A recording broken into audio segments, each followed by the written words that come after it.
Oto Iskandar Dinata dibabarkan kaping 31 Maret 1887 di Bojong Soang, Kabupaten Bandung.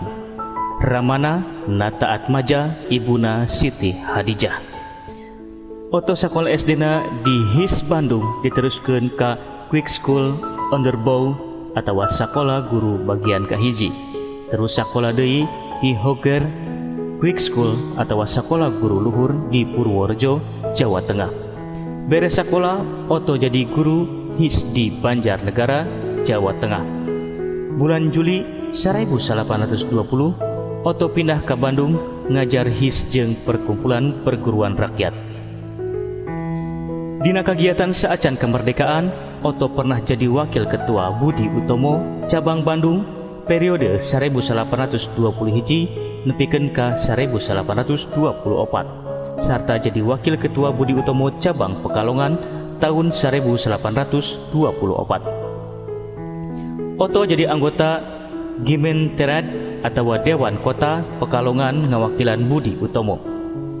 Oto aktif dina organisasi paguyuban Pasundan, jadi sekretaris pengurus tahun 1828 jeung jadi ketua periode 1828 nepi ka 1842. Organisasi eta bidang pendidikan, sosial budaya, politik jeung ekonomi.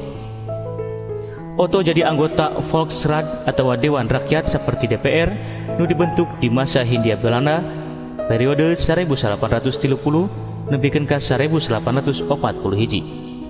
Waktu penjajahan Jepang, Oto jadi pemimpin surat kabar Cahaya tahun 1842 nepikeun ka 1845.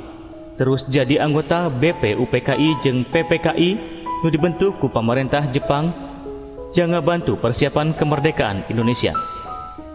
Sanggeus proklamasi kemerdekaan, Oto jadi Menteri Negara dina Kabinet Bagian nu kahiji Republik Indonesia tahun 1845.